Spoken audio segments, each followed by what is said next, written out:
Today, in our season of creation, we celebrate Mountain Sunday. When you think about mountains, I wonder what comes to mind for you.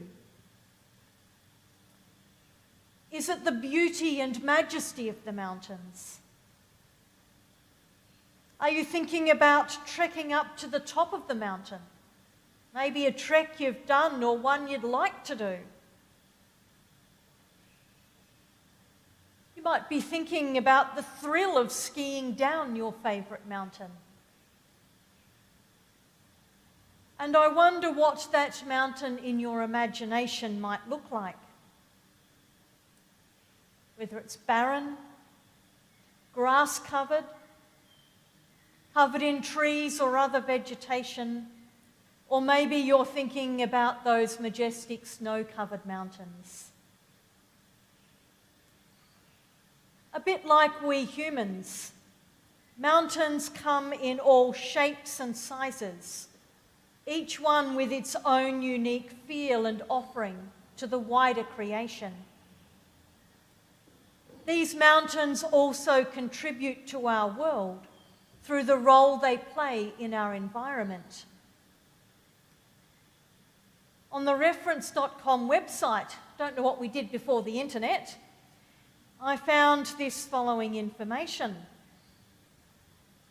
Mountains are important because they influence regional and global weather conditions and also the climate.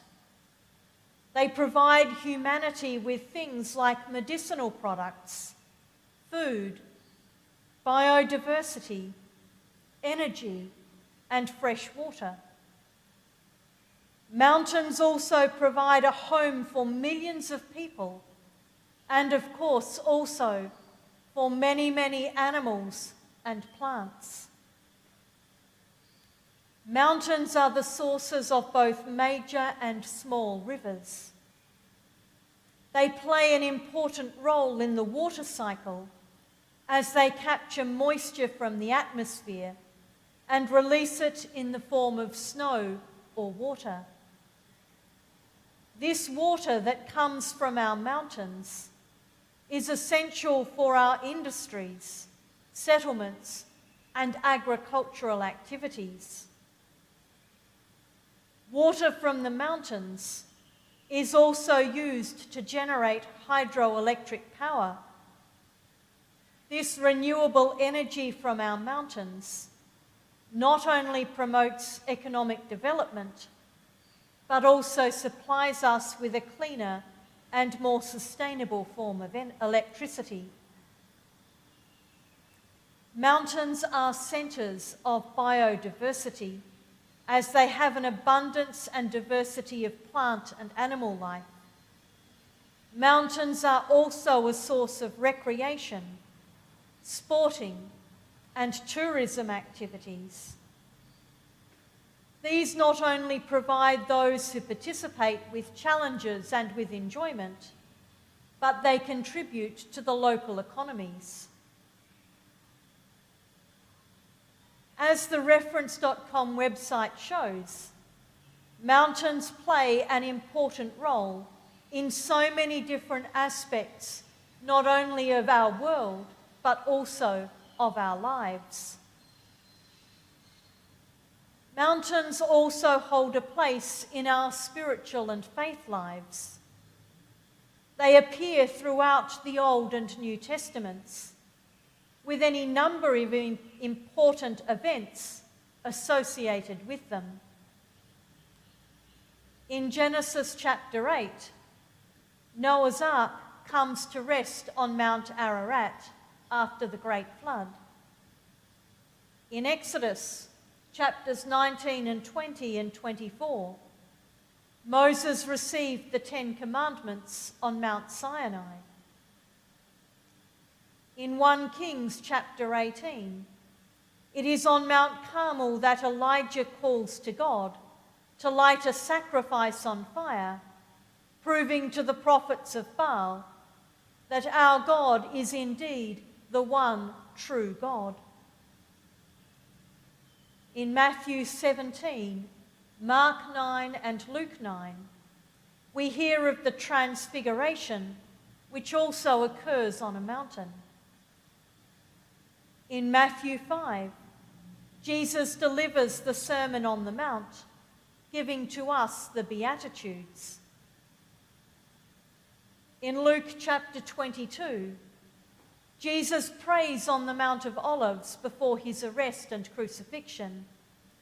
And it is also from this mountain that Jesus ascends into heaven in Acts chapter 1. This selection is just the tip of the iceberg when it comes to mountains in the Old and New Testament. I'm sure you can think of many more. In our faith lives today, we talk about mountaintop experiences and how wonderful these are. These experiences are quite different for each one of us and come in all manner of different ways. They may be times of great joy, or they may be extraordinary experiences that come about at a most unexpected time and in a most unexpected way. These extraordinary experiences assist us in giving us faith and strength as we face the challenges we are confronted with in our lives. These are times when we are more aware than ever of God's presence with us, often in a positive, peaceful, and comforting way. The real challenge here is to understand that these experiences are about giving us strength, faith, and courage for the challenges ahead. I've experienced this any number of times in my own life, and I'm sure you have as well. One of my personal experiences that comes to mind is the sense of God's peace and presence that came over me in the split second before I had a motorbike accident. That sense of God's peace and presence has carried me through some incredibly challenging times as I have faced long, painful, and challenging recovery from that accident. As I was preparing this sermon, I was reminded that a friend of mine actually climbed a mountain last weekend. Very convenient of her.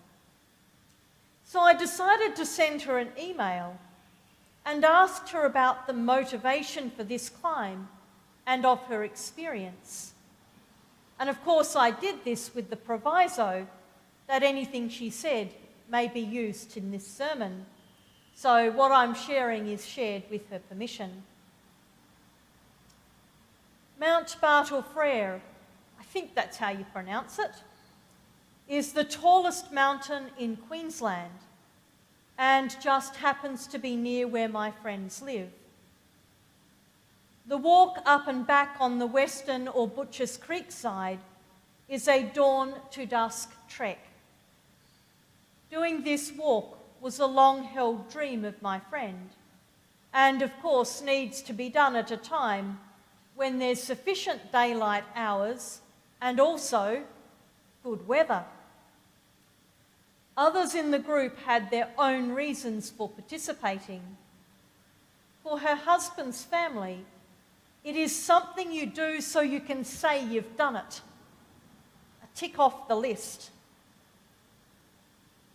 My friend talked of the challenges of the climb for both herself and a couple of the other members of the group.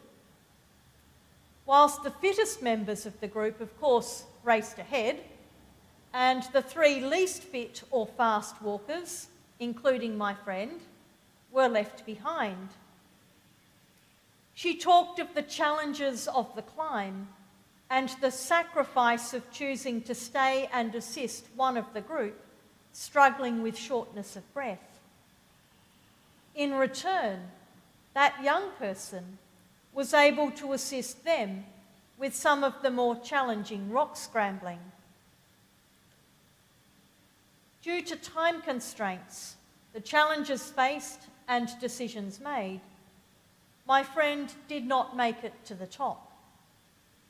This brought about all manner of disappointment for her, along with the sense of having failed to achieve her goal. The final paragraph in my friend's response to me, I see as being the most important of all the words she wrote, and I'm going to read it for you now. What I learnt from this is that often in my life, I have not made the goals I set for myself because I have chosen to put others before myself. That is, I have chosen to love over choosing to achieve. Achievements are easier to count, to put on a resume, to use for self-promotion, to boast about at a party, or to use to prove something about ourselves. But Jesus tells us to love. He does not command us to achieve. Failing to achieve a goal is still disappointing and frustrating. But failing to love, to accept love, to care, to notice, to help, and be helped, well, that would really be a life wasted, wouldn't it? What stands out for me in this reflection is the knowledge that Jesus turns worldly ideals of things like money, power, and achievement upside down, and does indeed call us to love, to care, to notice, to help, and of course to be helped. Jesus calls us to look beyond ourselves to those around us and our world around us. In God's creation, all are important and equal. In our gospel reading today, we hear of Jesus' commission to the disciples to go into all the world and proclaim the good news to the whole creation. Jesus doesn't stop there. The final part of today's gospel talks of this love and care for one another, and also a harmony in creation when he says, "By using my name, they will cast out demons. They will speak in new tongues. They will pick up snakes in their hands. And if they drink any deadly thing, it will not hurt them. They will lay their hands on the sick, and they will recover." For me, this is a call to be mindful and aware of those around us on this journey of faith and life. It is a call to reach out a hand of love and acceptance to all people. Despite living in fear and uncertainty following Jesus' death and resurrection, the disciples are being called to look beyond themselves, to move back out into the world, and to share the good news and the love of Jesus Christ, both in word and in action. All of us are on this journey of life and faith, even when we are facing the challenges of our own mountains. This challenge should not stop us from being mindful of those around us, whether they be people or our creation.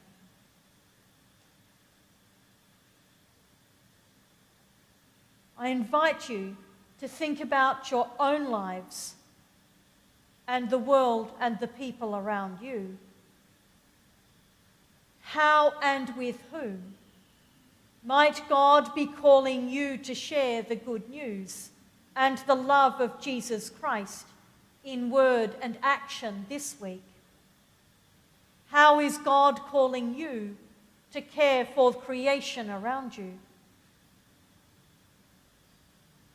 Will you rise to the challenge? Will you dare to turn the ideals of the world upside down as you walk this journey of life and faith with those around you and with this wonderful creation in which we live? The Lord be with you.